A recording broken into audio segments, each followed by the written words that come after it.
Auzubillahiminasyaitonirrajim. Bismillahirrahmanirrahim. Alhamdulillahirrahmanirrahim. Bapak Ibu yang dihormati, pertama-tama mari kita bersyukur dengan sama-sama mengatakan Alhamdulillahirrahmanirrahim bahwasanya keluarga besar SD 19 dalam keadaan sehat. Bapak Ibu yang dihormati, mungkin Bapak Ibu di sekolah khususnya timbul pertanyaan bahwasanya ini pagi-pagi seperti ini. Tadi kan mungkin termasuk dewan guru, tapi kami yakin dewan guru sudah diinformasikan oleh kepala sekolah. Ini pada prinsipnya Bapak Ibu, kami sampaikan tujuan kami hadir di sini bahwasanya kami melaksanakan tugas sebagai tim observasi yang ditugaskan oleh kepala dinas kita, Pak Hulmin. Yang berikutnya memang begitu Bapak Ibu birokrasinya. Semestinya ini dilaksanakan oleh kepala dinas, tapi kepala dinas itu memberikan wewenang kepada kami, bukan hanya untuk Kota Padalarang, semuanya Bapak Ibu, sifatnya tingkatnya nasional. Ini Bapak Ibu untuk ISDI 19 Bapak Ibu, karena kepiawaian Pak sekolah kita ini, Pak Darman belum sempat farmasi, dia sudah uji farmasi duluan Bapak Ibu. Pak Darman gimana gini? Oh iyalah, setelah kami cek hasil diskusi di Google Meet Bapak Ibu, bahwa alhamdulillah Bapak Ibu pagi tadi rumah sekolah sudah direncanakan, sudah kami buka juga melalui PNM-nya, sehingga kebagian hari ini. Kami yakin Bapak Ibu, Ibu Nel ini selaku Kepala ISDI 19 sudah melaksanakan observasi kepada Bapak Ibu gurunya. Nah sekarang Bapak Ibu kita pastikan Bapak Ibu untuk hari ini ya Bapak Ibu kepala sekolahnya kepada sudah observasi pada gurunya, maka kami juga mengobservasi kepada kepala sekolahnya. Alhamdulillah Bapak Ibu, ini buat nanti langsung bantah. Oh, itu pembinaan kami di pendamping pada apa ini adalah habis rapor. Dia bantah, Pak itu karena HP, cuma tidak digandeng. Nah, tapi tidak jadi masalah, yang di sana 2023, yang ini 2020. Nah sehingga Pak Diharap mengamati mulai Ibu Nel berbicara, termasuk juga mulai tidak kira-kira pandangan kami gurunya menyimpulkan apa disampaikan oleh Ibu Kepala Sekolahnya, akan mulai diartikan atau bagaimana atau banyak pemborosan bahasa-bahasa di situ. Nah sehingga Bapak Ibu jangan pasif. Ini sebagai pengantar kami kepada Ibu Nel, pengantar dari kami, mari Bapak Ibu kita ikuti ini pekerjaan kita, bukan hanya pekerjaan kepala sekolah kita, pekerjaan kita semuanya, pekerjaan Ibu Guru, pekerjaan Ibu Nel, juga pekerjaan Pak Diharman. Pada Ibu Nel, kami Bismillahirrahmanirrahim. Assalamualaikum warahmatullahi wabarakatuh. Terima kasih kepada Bapak Diharman yang sudah menyempatkan diri. Kemudian terima kasih juga kepada Bapak Ketua Komite yang telah menyempatkan hadir untuk memenuhi undangan kami. Maaf Pak, undangannya mendadak. Mungkin Bu Eni kemarin belum sempat untuk menulis undangannya secara resmi. Hanya saya sampaikan kalau memang belum ada surat resminya, minta tolong disampaikan kepada Bapak. Terima kasih atas kehadirannya. Kemudian terima kasih juga kepada Bapak Ibu Guru dan staf SD Negeri 19. Mohon maaf telah menyita waktu Bapak Ibu yang semestinya ada di kelas, tetapi sudah menyempatkan untuk menghadiri kegiatan kita ini. Puji dan syukur, marilah kita panjatkan kehadiran Allah Subhanahu wa Ta'ala, karena berkat rahmat dan karunia-Nya kita masih diberi kesehatan, kesempatan untuk mengikuti kegiatan ini. Selawat beriring salam, tak lupa kita sanjungan kepada junjungan kita Nabi besar Muhammad SAW, dan semoga kita dan keluarga menjadi pengikut sunnahnya yang setia. Amin ya rabbal alamin. Di sini Bapak Ibu saya akan memaparkan atau menjelaskan tujuan kita berkumpul di sini. Yang pertama yaitu saya akan memaparkan visi dan misi SD Negeri 19 Pagaralang. Itu ada dua unsur kata, ada visi dan misi. Nah, masing-masing kata itu mempunyai arti yang berbeda. Nah, ada kata visi dan ada kata misi. Nah sekarang sebelum kita lebih lanjut, kita harus tahu dulu visi itu apa, misi itu apa. Nah, baru kita bisa menyimpulkan nanti. Nah, menurut Bapak Ibu, visi itu kira-kira apa? Visi itu apa? Coba Ibu Erlina. Iya, tujuan. Kalau menurut Ibu Okta, tujuan. Nah, oke. Visi itu coba kita lihat arti dari visi. Nah, pengertian dari visi memberikan arahan atau tujuan yang jelas bagi sekolah. Tujuan dan arahan yang jelas bagi sekolah. Visi juga menggambarkan cita-cita. Menggambarkan cita-cita kita jangka panjang yang ingin dicapai oleh sekolah. Ini membantu seluruh komunitas atau warga sekolah agar memahami dan bekerja sama menuju tujuan yang ingin dicapai. Jadi benar, visi itu adalah tujuan kita, cita-cita kita, kemudian arah kita, nak dibatak kemana atau nak kita bawa kemana sekolah kita ini. Apakah kita akan maju sesuai zaman atau kita hanya berjalan di tempat. Nah itu disebut dengan visi. Tujuan, arah, atau cita-cita kita yang harus kita capai di akhirnya nanti. Ibarat kita di rumah, kita mau berangkat, pergi itu kita ada tujuan. Oh, tujuan kita ke sana. Nah, itu yang disebut dengan visi. Yang berikutnya tadi ada juga kata misi. Ya, apa pula misi? Coba Pak Deka. Kira-kira misi itu apa Pak? Cara untuk melaksanakan tujuan tersebut.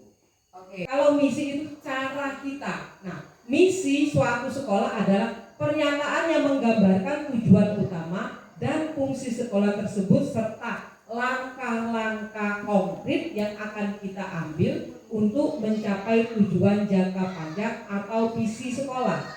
Misi mencakup penjelasan tentang apa yang dilakukan oleh sekolah, untuk siapa, dan bagaimana sekolah tersebut berusaha memenuhi kebutuhan dan harapan komunitas. Ya benar, apa yang disampaikan oleh Pak Daeka tadi sudah benar. Misi itu langkah kita, ibaratnya kita mau menuju tempat, mau dibawa kemana, nah kita ada caranya untuk mencapai tujuan tersebut. Misalnya kalau kita mau ke Talang Berangin, kita apakah berjalan kaki atau pakai motor atau merentas lewat kiri atau lewat kanan. Itu yang disebut dengan misi. Alat kita atau cara kita untuk mencapai tujuan. Yang kita sepakati kalau tujuan tadi sama dengan visi. Nah, misi ini adalah cara kita untuk mencapai visi dengan misi. Jadi ada visi itu tujuan, misi itu cara kita untuk mencapai tujuan. Oke, selanjutnya. Nah, mengapa kita butuh misi? Oke. Nah, ini kenapa kita penting untuk ada misi? Kenapa? Nah, ini jawabannya. Untuk supaya kita diberikan arahan jangka panjang. Visi sekolah menetapkan tujuan jangka panjang yang ingin dicapai. Ini membantu semua anggota komunitas sekolah memahami arah yang ingin dituju. Nah, kenapa kita butuh visi dan misi? Supaya kita ini ada arahan, ada cara. Misalnya kalau kita mau menuju suatu tempat, kita sudah ada tahu caranya yang efektifnya bagaimana. Misalnya saya ibaratkan tadi kita menuju suatu tempat, kita sudah tahu cara yang efektif. Oh, kita harus pakai motor lewat lurus saja atau pakai motor lewat belok sini. Nah, itu. Jadi kita tuh terarah untuk mencapainya. Itu mengapa kita butuh visi. Kemudian untuk menginspirasi, memotivasi, visi kuat dapat menginspirasi dan memotivasi siswa, guru, dan staf untuk bekerja keras untuk mencapai tujuan. Nah, setelah kita ada misi dan ada visi, kita ini sudah ada target. target kita ini nak ngapo, target sekolah kita ini mau dibawa kemana. Nah itu kenapa kita penting untuk adanya visi tersebut. Selanjutnya untuk membangun identitas. Visi juga untuk membangun identitas kita.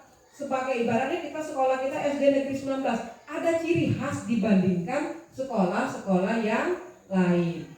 Kemudian untuk menggalang dukungan. Nah, visi juga untuk menggalang dukungan. Visi yang jelas dan menarik dapat menggalang dukungan dari berbagai pemangku kepentingan termasuk orang tua, masyarakat, dan pihak lain yang berkepentingan. Contohnya, kalau kita sudah paparkan visi, sudah kita paparkan misi kita, otomatis Bapak Komite mungkin kalau visi kami ini menarik, mungkin dia akan mendukung kita. Tetapi kalau visi kita ini tidak menarik atau tidak ada tujuannya, tidak jelas tujuannya mau kemana, mungkin Bapak Komite mikir untuk mendukung apa-apa yang akan kita rencanakan. Tetapi dengan adanya visi, mungkin orang tua murid, terus ketua komite, dia akan siap untuk membantu kita mencapai visi kita tersebut. Kalau visi kita ini menurut beliau atau bagus, atau menurut kita itu bagus. Tapi kalau visi kita ini tidak jelas, kira-kira Bapak mau bantu nggak kira-kira Pak? Nah mikir juga kan. Nah, tapi kalau kita bagus, ibarat visi kami ini pengen siswa kami ini berakhlak, pengen siswa kami ini ibaratnya ada mempunyai rasa tanggung jawab, pengen sekolah kami ini guru-gurunya itu mempunyai ibaratnya disiplin. Nah, maka otomatis tanpa kita minta pun masyarakat atau wali murid kita mendukung kita. Karena kita jelas tujuan kita. Nah itu kenapa butuh pentingnya visi. Oke, nah selanjutnya mengapa kita penting misi? Nah ini untuk menjelaskan tujuan dan fungsi. Misi sekolah menjelaskan tujuan utama dan fungsi sekolah, termasuk apa yang dilakukan untuk siapa dan bagaimana mencapai tujuan. Seperti yang saya sudah jelaskan tadi. Kalau kita mau menuju suatu tempat, kita harus tahu yang efektifnya itu yang bagaimana.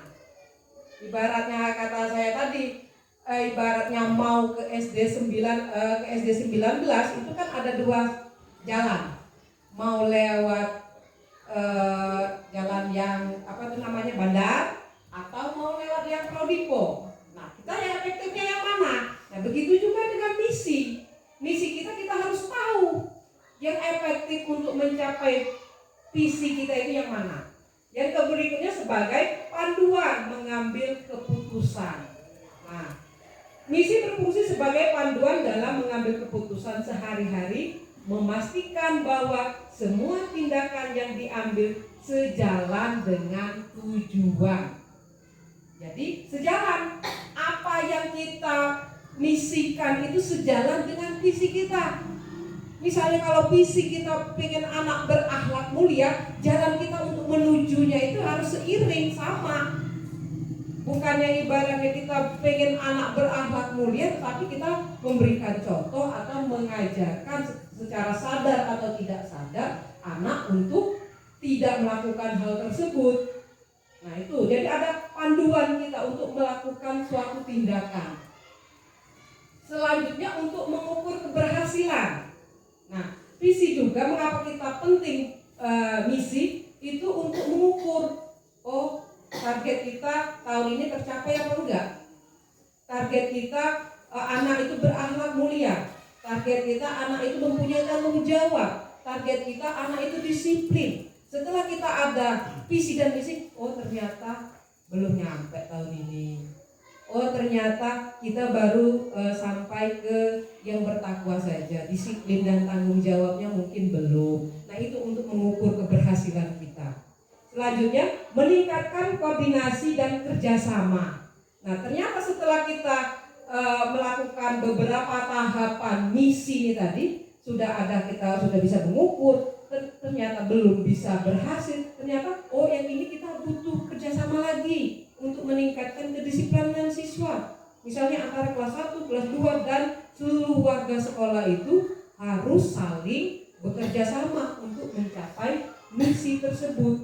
Jadi terjadi, kalau istilahnya zaman sekarang itu apa tuh yang sering di PMM itu Bu Sinta, kolaborasi ya. Ada kolaborasi, ada kerjasama.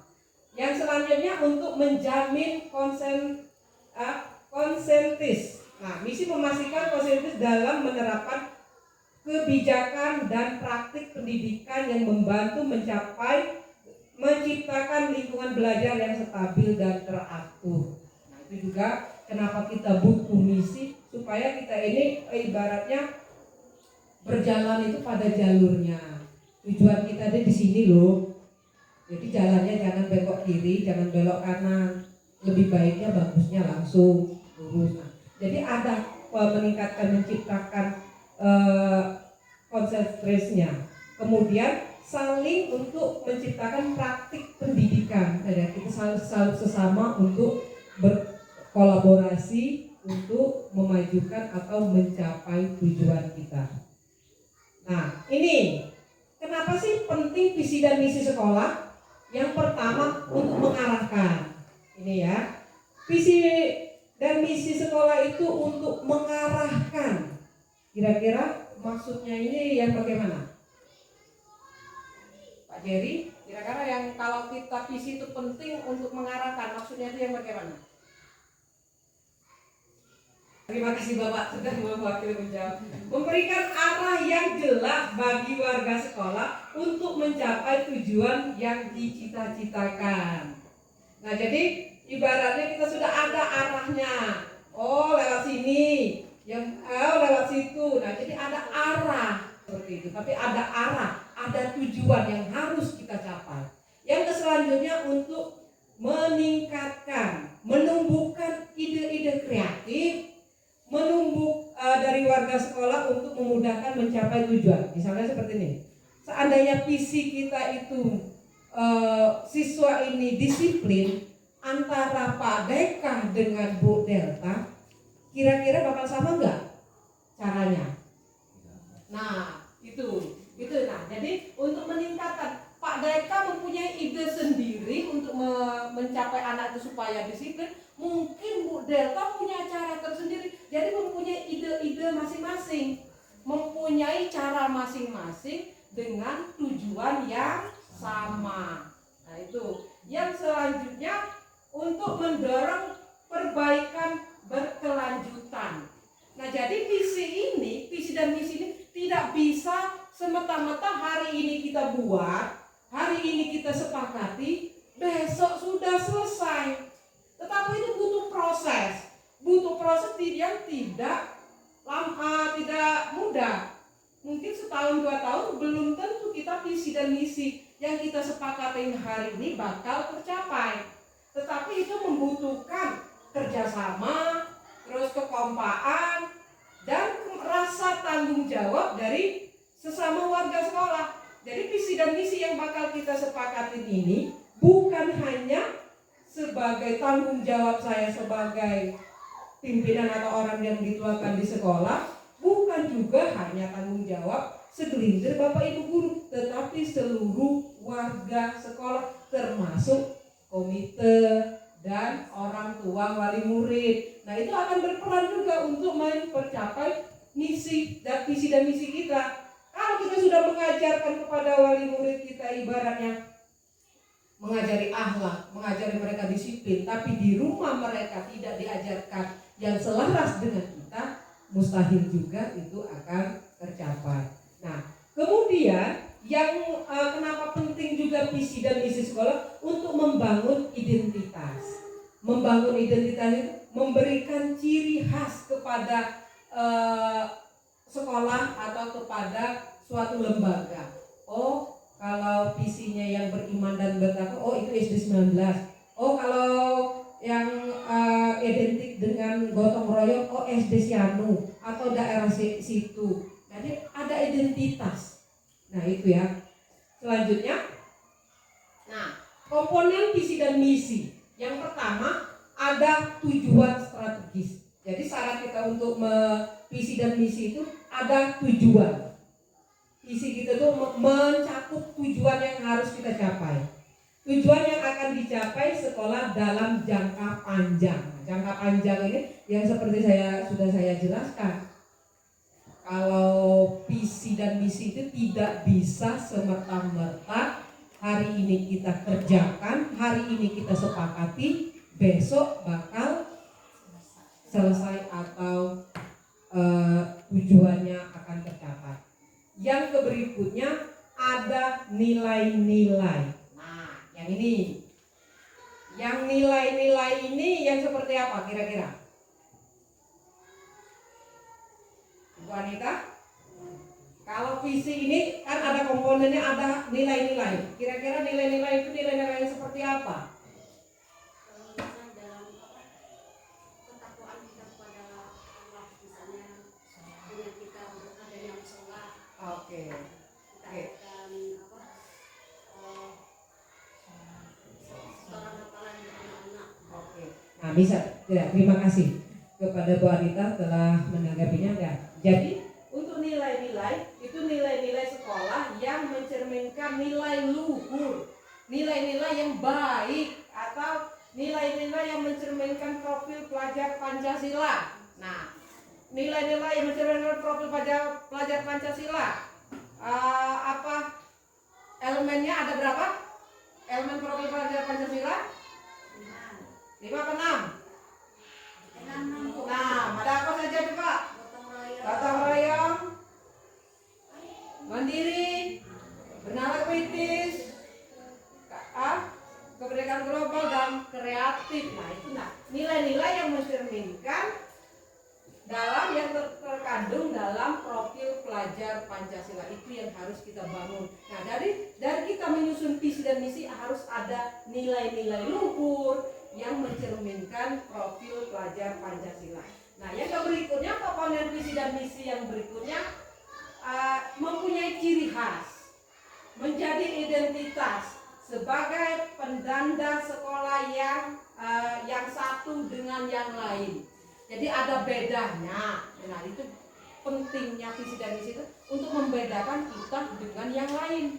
Nah, selanjutnya ada sebagai landasan di sini sebagai dasar kita untuk mengambil tindakan, sebagai dasar kita untuk melakukan pembelajaran di kelas, untuk melakukan ibaratnya pembelajaran di lingkungan sekolah, bukan hanya di dalam kelas, tapi ya memiliki landasan untuk berkelanjutan di masa depan, baik segi akademis, pembiayaan, kebiasaan, budaya, dan lain-lain. Jadi apa yang kita lakukan di hari ini harus mempunyai dasar. Nah, itu ya. Jadi komponen visi dan misi itu harus ada tujuan.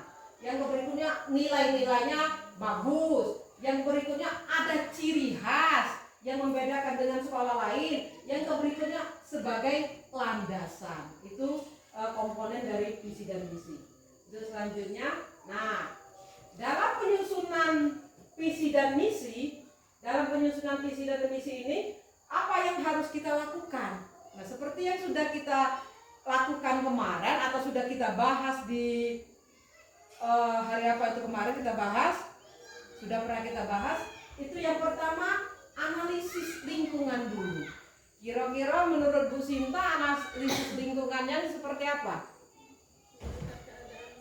Iya, melihat keadaan sekolah. Kalau Bu Delta?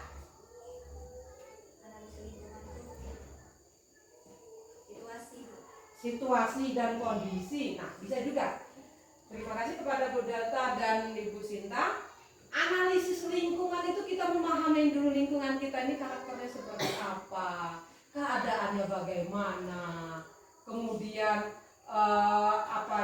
orang-orangnya bagaimana. Jadi kita amatin dulu, nggak semerta-merta. Pokoknya visi dan misi kita ini. Ya keluar. Dasar itu apa kita ngambil itu. Ibarat alasan kita ngambil itu harus kuat. Nah, yang pertama kita menganalisis dulu. Kita analisis. Setelah kita analisis lingkungan, kita identifikasi nilai-nilai inti.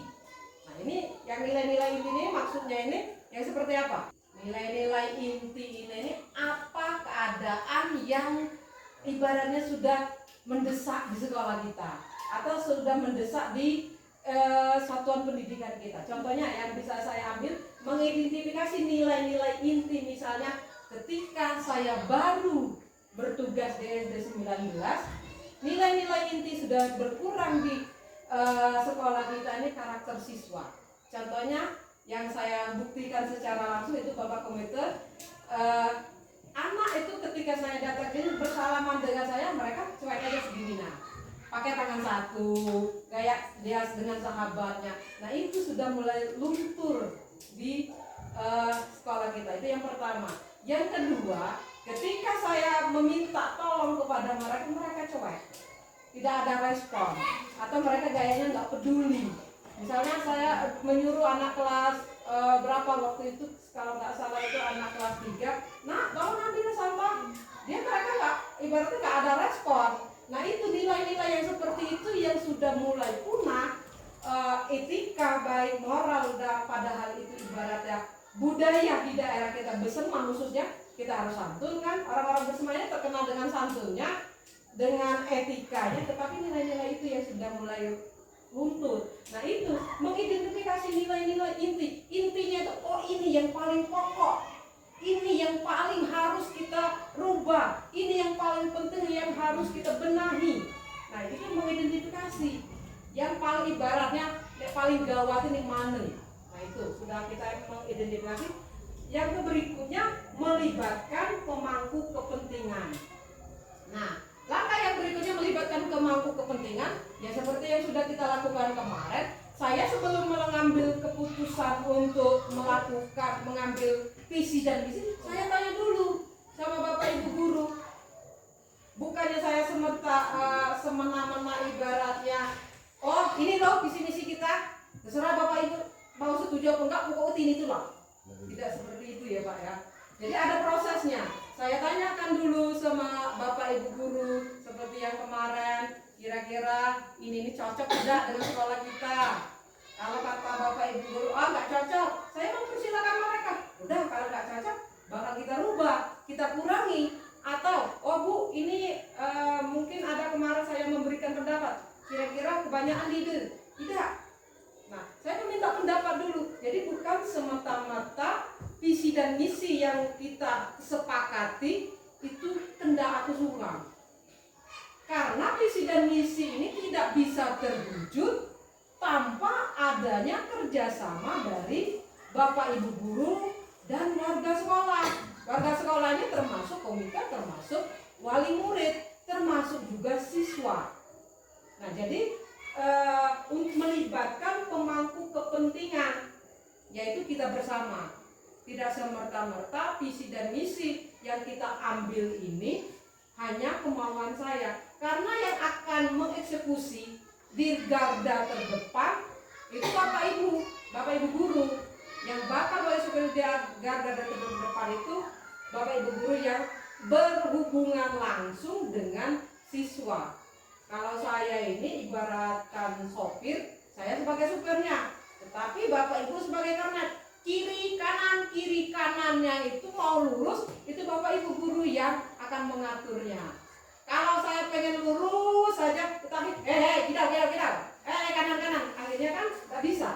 Nah begitu juga dengan visi sekolah. Visi sekolah itu berhasil atau tidaknya itu bukan tergantung saya, tetapi tergantung kita semua. Kita semua di sini ya, Bapak Ibu guru, kepala sekolah, komite, wali murid, dan juga siswa, termasuk lingkungan sekitar. Kita ibaratnya pengen visi dan misi kita aman, tertib, tetapi lingkungan kita tidak mendukung, itu susah juga kita untuk mencapainya. Tetapi warga sekitar, walaupun dia bukan wali murid kita, ibaratnya tetapi tinggalnya di sekitaran kita, itu kita butuh juga bantuan mereka. Jadi ada melibatkan pemangku kepentingan. Setelah semuanya sudah kita analisis, mengidentifikasi nilai-nilai dan melibatkan pemangku kepentingan, barulah kita merumuskan visi. Yang selanjutnya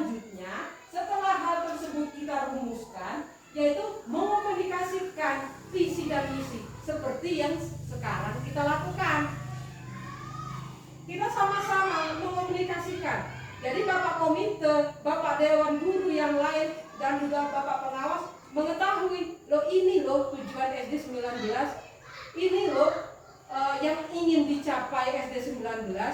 Ya, jadi kita komunikasikan. Tidak hanya ibaratnya, oh kita buat visi dan misi, kemudian dibuat baca dalam gerobok. Bukan seperti itu. Tetapi kita harus mengkomunikasikan kepada seluruh warga sekolah, termasuk wali murid. Nah, yang mengomunikasikan kepada wali murid sudah mulai kita lakukan melalui kemarin ada video penerimaan siswa baru, itu sudah saya sematkan di sana, sudah saya tampilkan. Ini loh visi kami, ini loh yang ingin kami capai. Begitu juga di brosur untuk PSB penerimaan siswa baru itu pun sudah kami sematkan. Selanjutnya untuk mengomunikasikan visi dan misi, ini yang Bapak Komite yang akan datang, biasanya kalau bagi rapor itu wali murid yang mengambil ya. Nah, itu pun saya akan sajikan kepada mereka. Saya akan jelaskan kepada mereka, ini tujuan kami. Ini yang ingin kami capai di tahun ajaran minimal dimulai dari tahun ajaran 2024-2025. Syukur-syukur 1 tahun tercapai. Tetapi seandainya itu belum tercapai, yang akan berlanjut di tahun berikutnya. Nah, setelah itu mengimplementasikan dan pengawasan. Setelah itu kita rumuskan, kita sepakati, dan kita komunikasikan, ya kita eksekusi. Eksekusinya bagaimana? Kita ajarkan mereka tentang apa misi dan misi kita, kemudian kita awasi. Tujuan kita ini tadi setelah kita kasih contoh, kita jelaskan, kita ajaran, kita awasi siswa-siswanya. Misalnya, kita mempunyai visi dan misi beriman dan bertakwa. Kita awasi, anak-anak ini mencerminkan beriman dan bertakwa enggak? Contohnya, kalau dia bertemu dengan kita cuek, bertemu kita juga di jalan dia tidak peduli, atau bertemu dengan kita ibaratnya kita mengucapkan salam, mereka tidak menjawab, berarti tidak tercapai kan? Atau dia ibarat kita beriman dan bertakwa, tujuan kita beriman dan bertakwa tetapi mereka nggak pernah sholat, nggak pernah ngaji, dan yang lain-lain. Nah itu yang kita harus awasi, baik di sekolah, apalagi Bapak Ibu guru yang ada di 19 ini banyak yang warga sini lah. Setidaknya gerak-gerik siswa kita itu Bapak Ibu guru atau Bapak Ketua Komite paham. Oh anak si Anu tidak pernah ngaji. Oh anak si Anu nakal. Oh anak si Anu yang warga SD 19 kelakuannya seperti itu. Itu yang butuh kita awasi. Itu masuk pengawasan. Jadi visi dan misi ini tadi selain kita yang mengeksekusinya di sekolah, tetapi di lingkungan juga tetap kita amati, kita berikan respon. Contohnya walaupun seandainya warga kita, Bapak Ibu guru bukan dari warga sini, seandainya dapat laporan dari luar, itu kita tanggapi. Terus apa itu nanti ibarat tanggapan kita seperti apa, tapi kita merespon dulu tanggapan dari wali murid. Misalnya, Bu, anak aku tadi dianukan sama si Anu, anak aku tadi di sekolah diganggu kancingnya belum mana. Nah, kita sebagai pendidik itu harus merespon dulu. Walaupun ibaratnya kita tidak tahu, kita selidiki dulu siapa yang salah dan siapa yang benar. Seandainya memang itu ada yang kurang baik, nanti kita jelaskan kepada siswa bagaimana yang baiknya. Oke, selanjutnya. Nah ini dalam proses penyusunan visi dan misi kemarin, kami sudah melakukan diskusi dengan Bapak Ibu. Ini dokumentasinya kemarin pas hari apa tuh? Hari Sabtu atau hari Jumat. Nah, ini yang sudah kami lakukan. Memang ada beberapa yang tidak berkesempatan hadir, tetapi jauh-jauh hari, kalau nggak salah sebulan yang lalu, 2 minggu yang lalu, itu sudah saya komunikasikan melalui WA group, sudah saya komunikasikan yang bakal kita capai ini. Nah kemarin pas hari Sabtu atau hari Jumat itu kita bahas bareng-bareng. Nah ini dokumentasinya. Oke, selanjutnya. Nah ini kesimpulannya. Kesimpulan visi dan misi kita SD Negeri 19 Pagar Alam yaitu terwujudnya peserta didik yang berakhlak mulia, berprestasi, terampil, dan berbudaya dengan mencerminkan profil pelajar Pancasila. Nah, ini yang bakal kita tuju, anak-anak yang berakhlak mulia, berprestasi, terampil, berbudaya dengan mencerminkan profil pelajar Pancasila. Nah, kira-kira ada tanggapannya di sini, Bapak Ibu? Atau Bapak Komite boleh menanggapi, Pak? Ini loh yang bakal kami capai.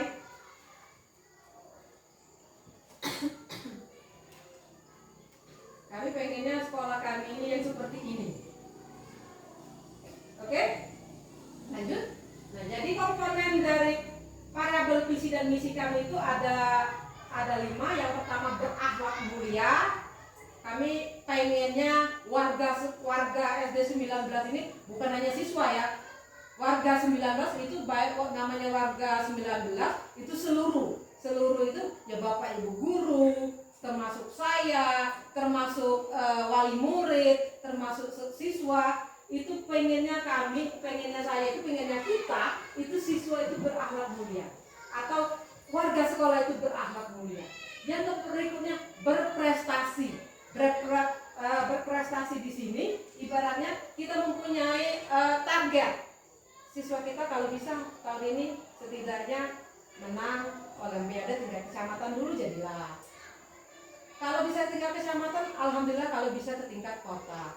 Apalagi berprestasi di sini misalnya ya khususnya di bidang agama. Karena kita sekarang ini sudah ada 3 orang guru agama, ya setidaknya ada nilai plusnya dari sekolah-sekolah yang lain. Kalau selama ini kita di kegiatan pentas anak soleh itu juara 2, paling juara 3, kadang harapan.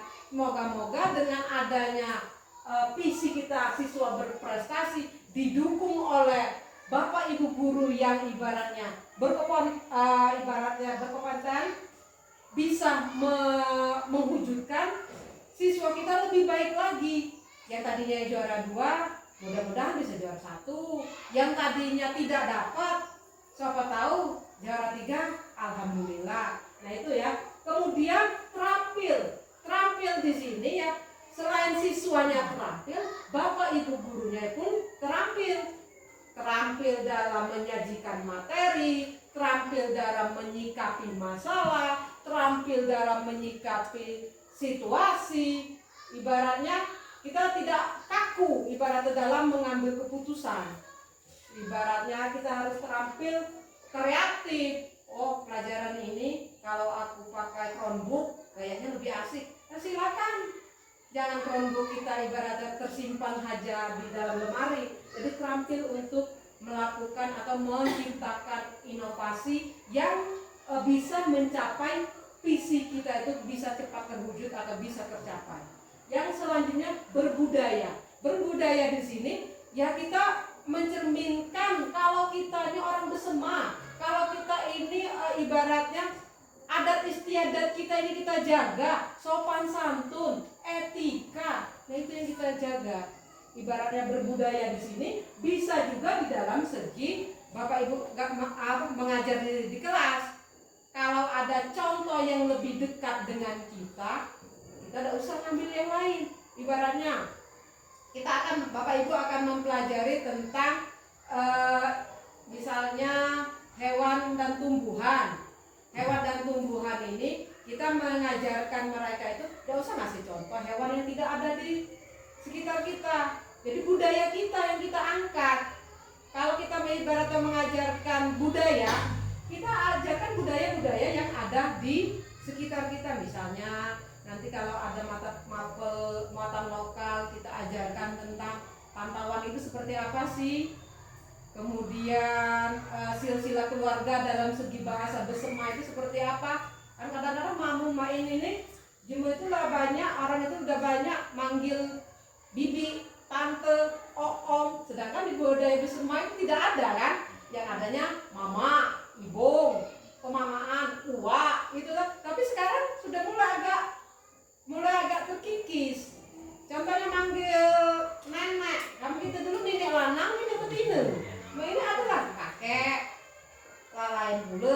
adalah mantau ibu. Kalau dulu kan kita kebanyakan rumah dong atau kan, nah inilah dengan mama. Nah itu boleh-boleh saja, tetapi kita ajarkan kepada mereka, setidaknya mereka tahu, kalau bisa ya diamalkan. Nah itu. Yang berikutnya mencerminkan profil pelajar Pancasila. Ya, ada berapa tadi? Ada 6 dimensi, ya, beriman dan bertakwa, terus dan lain-lain. Oke, lanjut. Nah, kemudian langkah-langkah kita untuk mencapai misi, yaitu mencapai visi, itulah yang kita sebut dengan misi. Nah, ini misi kita. Memiliki perilaku yang mencerminkan sikap beriman dan bertakwa kepada Tuhan Yang Maha Esa, berkarakter, disiplin, santun, jujur, peduli, percaya diri, dan bertanggung jawab. Nah ini langkah yang harus kita capai.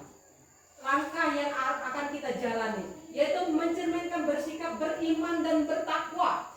Nah beriman dan bertakwa di sini, cara kita yang kita lakukan, yaitu contohnya Bapak komite itu kami sudah ada musola, walaupun musola tersebut musola seadanya, tetapi di ruang dekat dapur itu ada kamar. Nah kamar itu yang kami sulap menjadi musola.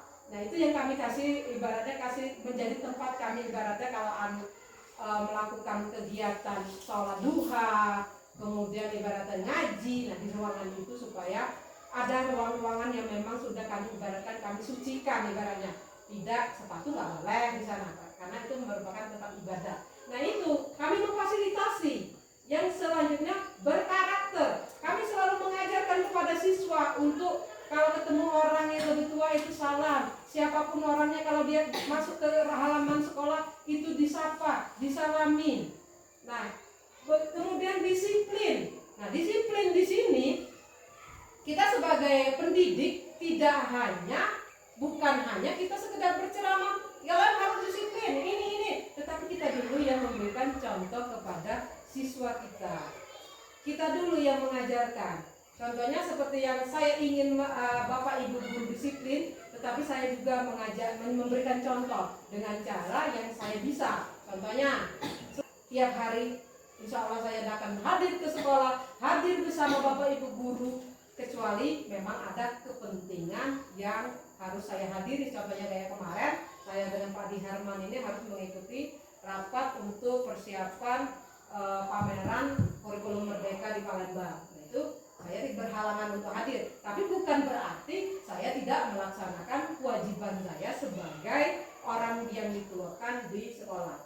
Yang berikutnya santun. Nah, santun di sini kita mengajarkan anak-anak santun, tapi kita juga harus santun juga. Bagaimana sikap kita kepada orang yang lebih tua, bagaimana sikap kita orang tua ke yang lebih muda, itu pun harus selaras. Jangan ibaratnya orang tua pengen dihormati, tetapi orang yang lebih tua tidak bisa menghormati yang muda. Tetapi semuanya harus seimbang. Berikutnya jujur. Nah, jujur kita harus mengajarkan anak-anak kita supaya mereka berbuat jujur. Kemudian peduli, percaya diri, dan tanggung jawab. Nah ini Bapak Ibu yang sudah kita praktekkan secara tidak sadar. Contohnya kemarin Bapak Deka ya, yang ada siswa yang mengambil paralon air kita kemarin. Nah itu secara tidak sadar kita sudah mengajarkan mereka rasa peduli dan rasa tanggung jawab. Walaupun itu bukan mereka yang melakukan, tetapi mereka melihat, ya kan? Mereka melihat orang yang melakukan, mereka tidak menegur, itu mereka sudah mencerminkan tidak ada rasa peduli kan? Nah itu yang kemarin kami lakukan. Kami membariskan semua siswa yang laki-laki khususnya yang tahu kejadiannya siapa yang mengambil paralon tersebut. Nah kemudian kami ajarkan juga mereka rasa tanggung jawab. Saya kasih mereka solusi. Air kita sudah tidak bisa ngalir lagi nih ke WC belakang. Kira-kira bagaimana solusi kalian, solusi ke anak-anak supaya air itu bisa? Saya nggak beri hukuman kepada mereka Pak.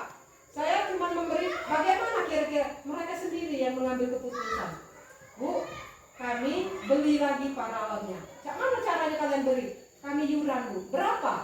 Harga paralon itu berapa Bu? Ya mereka nanya, saya tanya dengan Pak Deka, berapa Pak Deka? 25. Kami iuran Bu, berapa? 1.500 sewa. Nah itu kami secara tidak sadar, kami sudah mengajarkan mereka, mendidik mereka untuk berperilaku peduli terhadap lingkungan sekolah dan bertanggung jawab. Peduli mereka dengan lingkungan sekolah dan keamanan sekolah bukan hanya tanggung jawab Bapak Ibu guru, tetapi siswa di situ dilibatkan. Nah, secara tidak sadar kami sudah dengan kejadian paralon kemarin dirusak taruhlah dengan kalau katanya itu anak-anak SMP, tapi mereka itu melihat, mereka tahu, di situ kami sudah mengajarkan rasa peduli terhadap lingkungan sekolah. Di situ pun kami sudah mengajarkan mereka tanggung jawab mereka terhadap sekolah. Yang berikutnya, memiliki keterampilan berpikir, bertindak kreatif, mandiri, kritis, kolaboratif, dan komunikatif. Saya mengharap ini loh jalan kita untuk mencapai tujuan. Kita harus berkolaborasi, kita harus inovatif. Bapak ibu gurunya pun harus inovatif, harus kreatif. Jangan hanya kita menuntut siswa berpikir kritis, tetapi kitanya sudah nyaman di posisi sekarang. Tapi kitanya harus terus belajar. Terus kita butuh untuk saling berbagi, berkolaborasi. Yang selanjutnya, mewujudkan sekolah yang berbasis minat, lingkungan yang sehat, berkarakter dengan memegang teguh kearifan lokal. Nah ini contohnya ibaratnya jalan kita untuk mencapai visi tadi, kita berbasis minat. Anak ini minatnya kemana? Kita analisis dulu. Jangan semerta-merta kita menyamakan semua. Jadi dalam proses pembelajaran, saya harap Bapak Ibu guru yang mengeksekusi ini bisa menerapkan pembelajaran berdiferensiasi. Yaitu pembelajaran yang berdiferensiasi itu pembelajaran yang sesuai dengan minat dan bakat siswa. Siswa dapat mengetahui jenis-jenis perpindahan panas. Tidak mesti mereka nulis perpindahan panas adalah ini. Tapi cukup kita bisa, kalau minatnya digambar ya silakan mereka gambar. Perpindahan panas dan secara konduksi ini gambar dulu ini. Amunnya secara radiasi seperti ini. Atau bisa juga siswa itu kita minta untuk bercerita. Aku tak kemari Bu, perpindahan panas secara radiasi itu diam. Kita kan ya cerita berdiam itu untuk mana? Nah itu, saya harap Bapak Ibu guru bisa melakukan pembelajaran yang sesuai dengan minat dan bakat mereka. Yang berikutnya, menciptakan lingkungan yang sehat. Menciptakan lingkungan yang sehat ini ya kita dengan mengajarkan mereka menjaga kebersihan dan lain-lain. Nah contohnya juga sudah banyak yang kita tempel-tempelkan di dinding-dinding itu. Contohnya buang sampah pada tempatnya dan slogan-slogan yang sudah ada di dinding itu merupakan suatu jalan untuk mencapai visi kita. Yang selanjutnya berkarakter dan memegang teguh kearifan lokal. Nah untuk P5-nya yang akan datang kita akan sesuaikan dengan keadaan yang ada di sekolah kita. Yang selanjutnya mencerminkan profil pelajar Pancasila. Oke? Nah ini visi adalah gambaran mental yang kuat tentang apa yang ingin kita capai dan keberanian untuk mengubah menjadi kenyataan. Nah ini ya. Jadi visi ini bukan hanya sekedar angan-angan kita, tetapi mari kita bersama-sama kita wujudkan, mari kita berkolaborasi, mari kita bekerja sama untuk visi kita ini jangan hanya tertempel di dinding, hanya tersimpan di lemari, tetapi mari kita merubah visi kita ini menjadi kenyataan. Yang selanjutnya, visi bukan hanya melihat apa yang ada sekarang, tetapi juga membayangkan apa yang ada di masa depan. Jadi visi ini bukan hanya untuk sekarang, tetapi bagaimana visi kita ini bisa merubah generasi yang akan datang. Oke, lanjutnya. Nah, misi kita harus lebih besar dari rasa takut kita. Itu harus memberikan kita keberanian untuk melangkah maju, bahkan ketika jalan itu terasa berat. Mungkin Pak Bihar sudah tahu dengan cobaan atau godaan yang sudah saya hadapi ketika saya melakukan perubahan di SD 19. Mungkin ada suara-suara sumbang yang di luar sana. Oh, Bu Nace hebat. Oh, Bu Nace Caca ini. Oh, Bu Nace Caca itu. Itu sudah banyak kata-kata seperti itu. Nah itu ya, walaupun terasa berat, terasa banyak rintangan, tetapi misi kita harus tetap kita jalankan. Yang berikutnya, ketika kita memiliki misi yang jelas, rintangan-rintangan di jalan menjadi tantangan yang memotivasi, bukan penghalang yang menghalangi. Ketika kita mempunyai tujuan yang jelas, ada sesuatu ganjalan di depan kita. Kita harus tetap solid, kita harus tetap kerjasama, kita harus tetap mencapai tujuan kita. Misi bukan hanya tantangan mencapai sesuatu, tetapi juga tentang menjadi seseorang yang lebih baik dalam prosesnya. Terima kasih. Saya ucapkan maaf atas kekurangan. Wassalamualaikum warahmatullahi wabarakatuh. Berarti kita kasih aplaus satu lagi kepada Bu Mega. Terima kasih kepada aturan yang paling banyak harus kita kerjakan untuk menjawab visi-misi seperti ini, yaitu guru harus bertindak, guru harus bereaksi. Apa artinya Bapak tidak mengeksekusi, guru tidak bertindak, guru tidak bereaksi?